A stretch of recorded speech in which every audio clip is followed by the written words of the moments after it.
O Senhor esteja convosco. Ele está no meio de nós. Proclamação do Evangelho de Jesus Cristo segundo Marcos.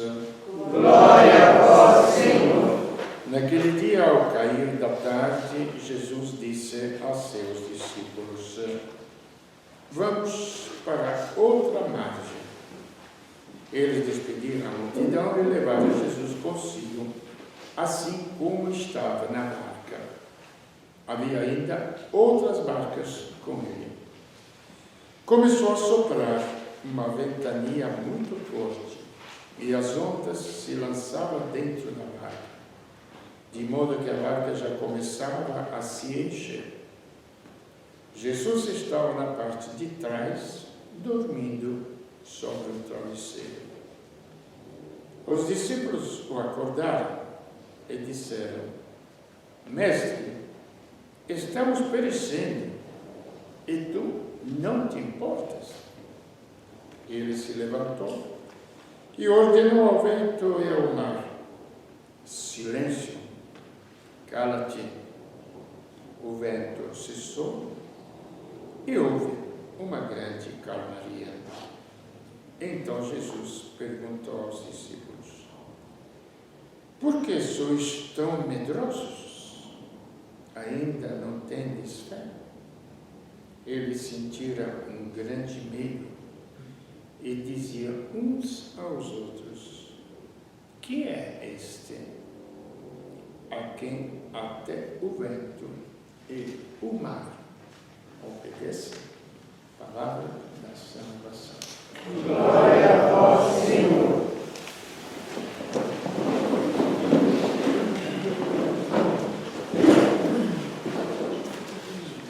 Nós lemos as Escrituras, mas não sei se entendemos alguma coisa, não? Se conhecemos alguém na carne, já não conhecemos mais na carne. O que é isso? Eu não vou conhecer mais o rosto da pessoa que eu amo, dos meus filhos, da minha esposa, do meu marido, dos meus amigos. Se conhecemos alguém na carne, não conhecemos mais na carne. Este foi o anúncio do Evangelho que entrou no mundo vazio daquilo que se chama esperança. Que repito mais uma vez. Devemos tirar esta palavra esperança para colocar uma mais portuguesa: futuro. O mundo não tem futuro. Se nós olharmos com toda a problemática que existe no mundo agora, daqui a 100 anos, mais ou menos, nenhum de nós vai existir mais sobre esta terra, por mais que a gente queira se iludir, se enganar, se tapear, não adianta.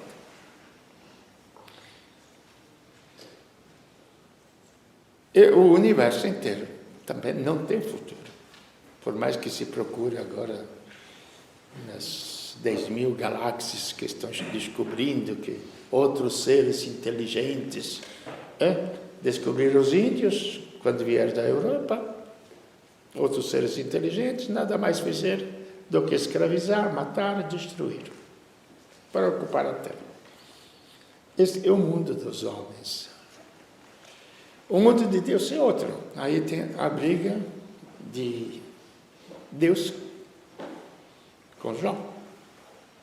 Você sabe a história de João, não é? Vamos resumindo, porque esta aqui é a conclusão do diálogo entre Deus e João. Já era um homem muito temente a Deus, como a gente muitas vezes fala. Eu creio em Deus porque tudo aquilo que eu peço, Deus me dá. Eu já falei outras vezes, eu creio um pouquinho desse, acreditasse muito, já transformaria o mundo e a mim mesmo. Mas um pouquinho para a sobrevivência. E porque tudo aquilo que eu pedi nunca me deu. Mas ao longo da vida, depois eu percebi que Ele me deu tudo aquilo do qual eu precisava. Nós entendemos só depois, ao longo da vida. Nós somos como crianças, que obedecemos aos pais porque obedecemos aos pais, porque tem que ir para a escola, porque tem que escovar os dentes, porque tem que tomar banho, porque tem que fazer isso, não é? Vocês que têm filhos sabem como é. A criança não chega a entender o projeto dos pais sobre ele. Não tem capacidade. E a fé exatamente seria esta: descobrir qual é o projeto de Deus sobre cada um de nós e, sobretudo, sobre o universo inteiro e sobre a humanidade toda. Este é começar a ter fé. Mas para ter fé naquilo que ele nos anuncia, vem como o Evangelho. A tempestade. O mar se levanta, afunda, e Jesus dorme. Os apóstolos já estavam junto com ele. Ele já tinha feito bastante milagres. Então, a gente acha que já deveriam acreditar e conhecê-lo por aquilo que ele era, Filho de Deus, o próprio Deus na terra. No entanto, eles amedrontados, lógico. Imagina vocês um pavor de afogar no mar. Ele levanta, calma-te. Silencia-te. E tudo se acalmou. Aí a pergunta, mas, afinal de contas, quem é este homem? Quem é este homem? Que manda até na natureza. Quem é este homem superior a todo o universo criado?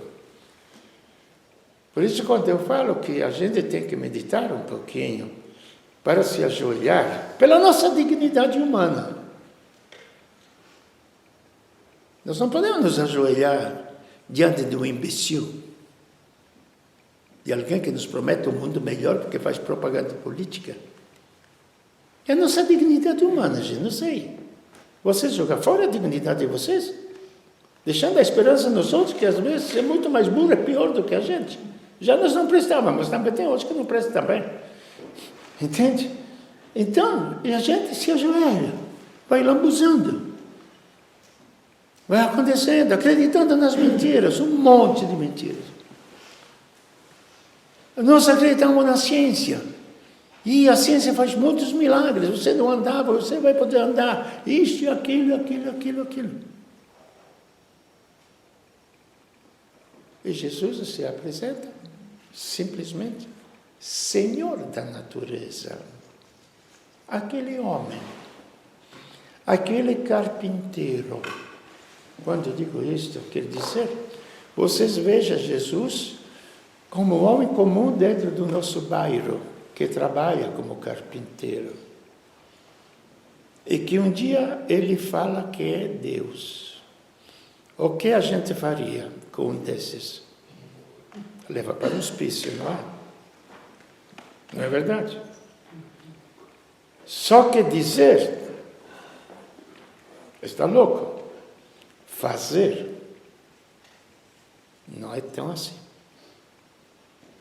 Se ele levanta-se no barco e manda o mar se acalmar, e o mar obedece. E manda os ventos silenciar, e os ventos, aí não é simplesmente um carpinteiro, que superficialmente, é isto que fala São Paulo, nós não conhecemos mais a pessoa segundo a carne. Tem algo secreto dentro de nós que nós não conhecemos. Muito mais bonito e encantador do que a própria carne que se vê. É a nossa alma. Deus me deu a chance de experimentar isto e de ver.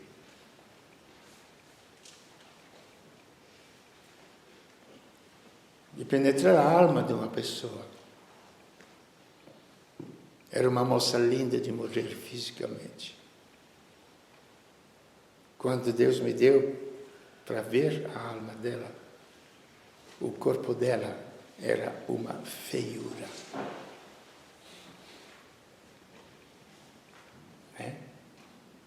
Era uma feiura. A alma dela era de uma beleza, de um encanto que não existe sobre a face da terra. E nesta parte da nossa existência que Deus age, e que Deus pode realizar aquilo que a gente chama de redenção, salvação. Vai vir à tona aquilo que é o melhor de nós. Aquilo que dentro de nós é imortal. Não somente, mas é divino. Porque nós fomos criados à imagem e semelhança de Deus. Então, se nós falarmos de fé, primeiro, quem sou eu?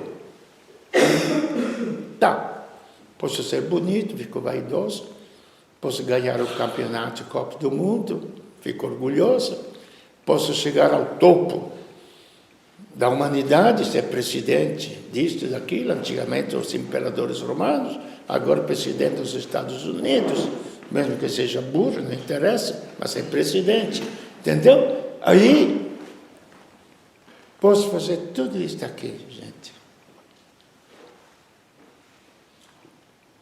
Mas é o máximo da nossa existência.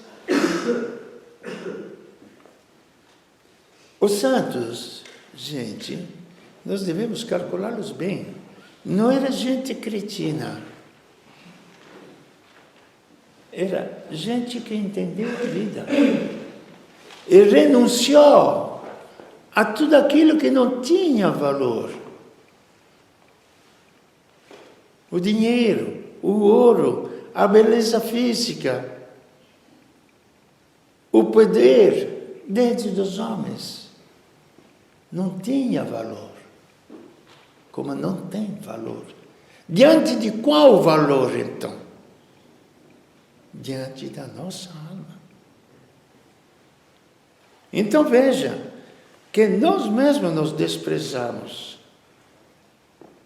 Porque nós cuidamos daquilo que não tem valor. Nós damos valor àquilo que não tem valor. E não damos valor àquilo que tem valor. Desculpe o jogo de palavras, mas não tem outra expressão. Não damos valor àquilo que tem valor, que é a nossa alma, através da qual nós vamos realizar. Eu já outras vezes fiz o exemplo, vou voltar a fazer o exemplo hoje. Para vocês compreenderem como é que é o nosso corpo material, que é como nós nos conhecemos. Que é isso que fala São Paulo. Nós nos conhecemos pelo visual. Agora, com o Facebook, universalizou tudo isso. Entendeu? E nós nos conhecemos isto. Agora, temos algo que tem valor em nós, que nós não enxergamos. Pergunta para vocês. Tem algo que nós não enxergamos? Humanamente, vamos deixar Deus de lado. Não? Pensa um pouquinho. A inteligência.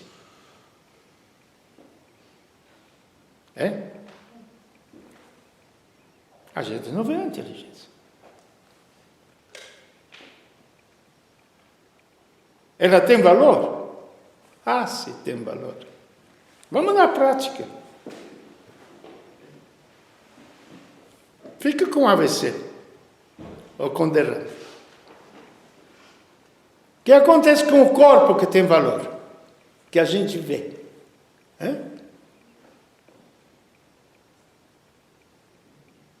Nós não vemos a inteligência.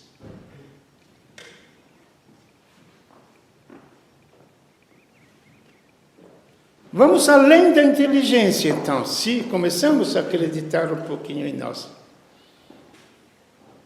Se acreditamos que existe uma alma, e que é uma dimensão divina que está dentro do ser humano, única entre todas as criaturas da Terra. Se ela existe, que potencialidade ela deve ter para animar também? Porque se há inteligência que nos anima, todos os movimentos, coordena os movimentos do corpo, nos dá a razão do porquê fazemos isto, fazemos aquilo,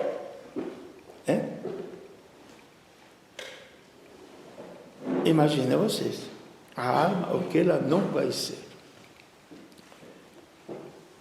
E aqui que Deus trabalha.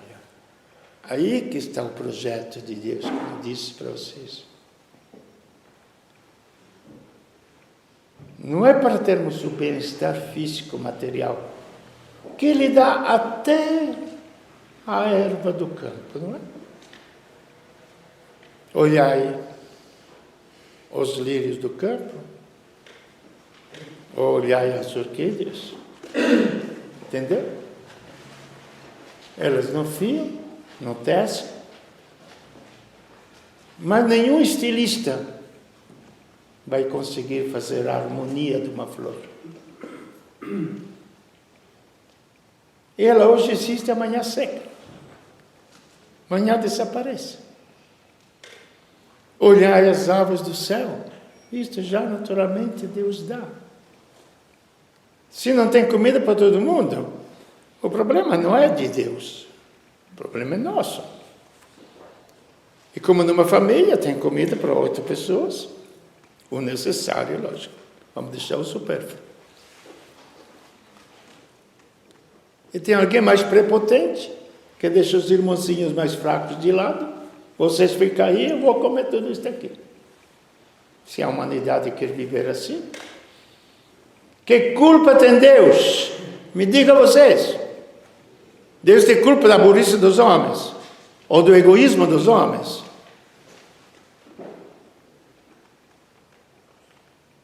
Mas, de verdade,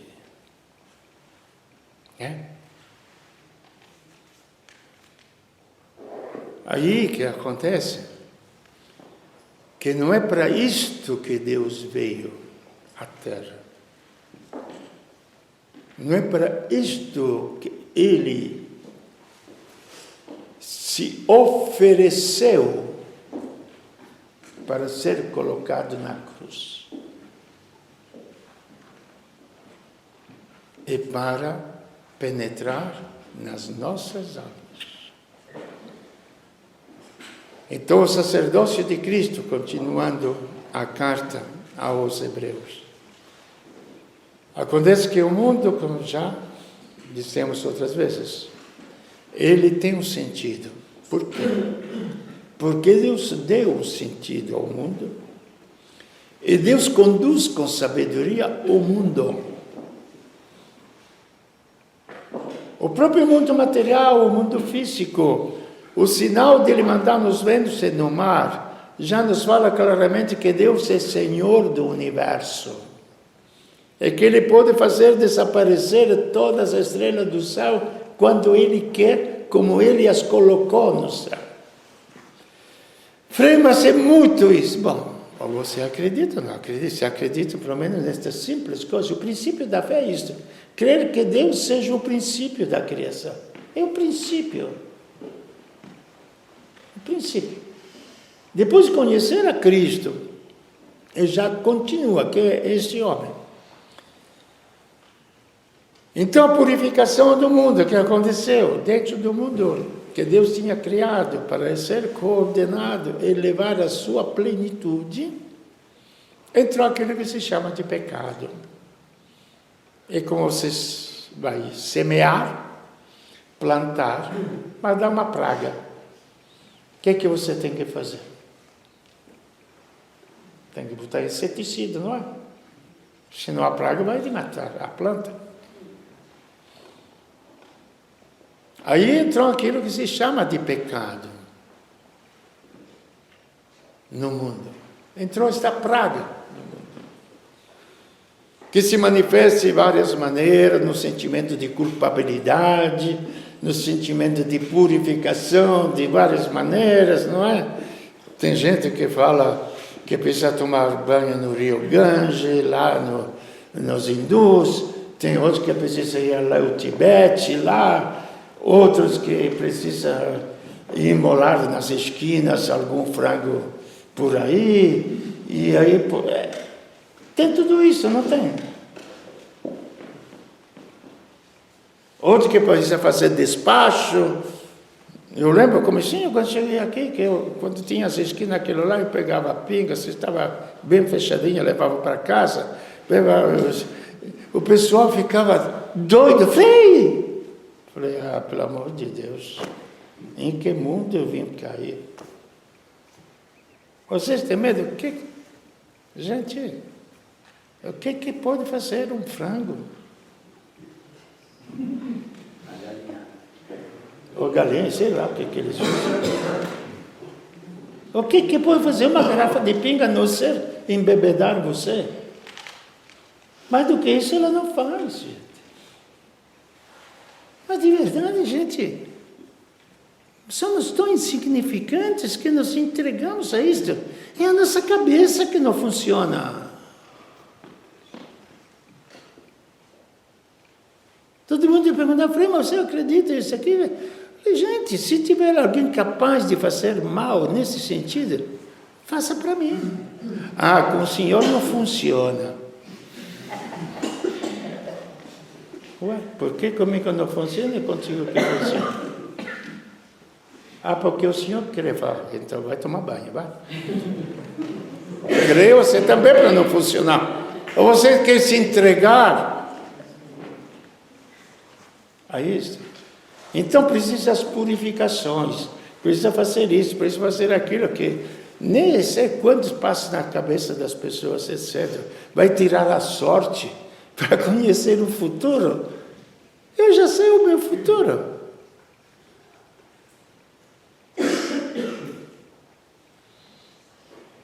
Uma vez, estava na igreja, estava no Maranhão. Tinha 2 mulheres grávidas bem na fila, era Páscoa. Aí perguntei, celebrando a Páscoa, a ressurreição de Cristo. Falei, escuta, vocês que estão grávidos esperando filho, vocês conhecem o futuro do seu filho que vai nascer? Não. Eu conheço. Celebrando a missa, na Páscoa, padre, todo mundo, não é? Então, qual é o futuro? Ele vai morrer. Gente, apertar a barriga, instintivamente depois, vai morrer. Por mais que você aperte a sua barriga, a criança que você vai gerar, ela vai morrer. Ou você me diz que ela não vai morrer? Mas lógico que vai. Este é o futuro do teu filho. Pode ter vários percalços na vida, mas quem não filho vai morrer, vai. Agora, estamos numa igreja, estamos celebrando a vitória sobre a morte de um homem. Já os apóstolos se espantaram porque viram ele dominar o mar e os ventos. Imagina se ele pudesse assistir, dominar a morte. Que depois já assistiram também várias ressurreições dos mortos. Lázaro, filho da viúva de Naim, a menina lá. Entendeu? Aí, este Cristo veio para se comunicar com a humanidade. E ele não vai se comunicar através do corpo. Ele vai se comunicar através da alma. Como a ciência que está no livro, gente, não é tão difícil entender. Crer talvez seja um pouco mais difícil. Mas se entender, acho que não é difícil. Se você fica só olhando um livro, onde está escrito, você quer fazer uma obra, quer estudar, ou simplesmente ver um carro que comprou, você pega o manual, não é? Lá está todo o conhecimento do carro. O que você tem que fazer? Tem que ficar com o corpo olhando o carro. Tem que ficar com o corpo olhando o livro, bonitinho, tem imagem, tem fotografias, tudo. Ou tem que usar a sua inteligência para que a ciência que está naquele livro possa passar na tua inteligência e você entender. É tão difícil, gente. E para compreendermos Deus, precisa fazer funcionar a alma. Aí nós veremos a Deus. Entenderemos Deus. Em Deus nós entenderemos todo o sentido da nossa vida. Então, compreendendo assim, começamos a acreditar que aquela criança que está no ventre materno, que você está gerando na carne, que ser mortal, Deus vai fazer daquela criança um ser imortal. Oh, então vale a pena gerar uma criança. Que você não gera uma vida somente para esta terra. Você está gerando uma vida também para o céu. Porque se você não gerar aquela vida, Deus não vai criar uma vida das pedras.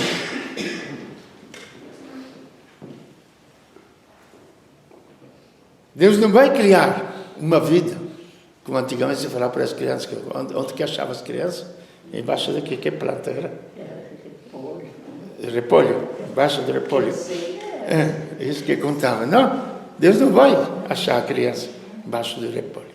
É você que cria uma vida, mas onde Deus é vida. Então veja a colaboração de Deus. Santo Agostinho falava assim: quem fez você sem você, não vai salvar você sem você. Ele gostava muito de usar essas palavras, não? Quer dizer, quem criou você sem que você tivesse feito alguma coisa, nenhuma, não vai te salvar se você não quiser. Se você não quiser, você tem que se abrir a Ele, para Ele poder te salvar. Então, esse sacerdócio de Cristo, Ele entrou em comunhão conosco através do seu corpo. É que entra o valor imenso de Deus ter um corpo. Porque através do corpo ele entrou em comunhão com a humanidade toda. Não foi somente uma ilha. Ele entrou em comunhão conosco. E naquele corpo ele assumiu. Não sei se você acha que deu saber, não tem algum médico por aqui? Não, o que poderia explicar melhor do que eu, não é? Médico, como leigo eu vou falar. Diz que todo o nosso sistema de dor, de coisa, é ligado ao cérebro. Se desliga, o cérebro, consegue desligar o cérebro, já não sofre mais, não é? Pode cortar pedaço, então não estou errado, não é? O mínimo que me basta. Então, se você, através do cérebro, liga vamos dizer, a sensibilidade até do corpo, gente. Imagina a nossa união com Cristo na alma, o que não deve acontecer. É lá que ele se liga com a humanidade toda. Então, tudo que nós somos, a dor da unha do pé, que vai aqui, me dói o corpo inteiro. Então, a morte, as angústias da humanidade passaram todas em Cristo. Os muçulmanos, sabe o que dizem? Não é que quero distinguir. Cristo não pode ser filho de Deus, porque Deus, Allah Akbar, Deus é grande. Então Deus não pode ser um homem. Gente? Deus não pode ser um homem. E aquele homem que está na cruz é Deus. Em comunhão naquele instante com a humanidade toda. Então todas as nossas dores foram para Ele. Mas se for para Ele, as nossas dores veio para nós a sua grandeza, a sua divindade. E aqui que acontece a salvação. Aqui que acontece o perdão dos pecados, onde muda o sentido total de culpabilidade, que eu tenho medo de que me mande para o inferno, ou de prêmio, porque Deus vai me dar um prêmio por aquilo de bom que eu fiz.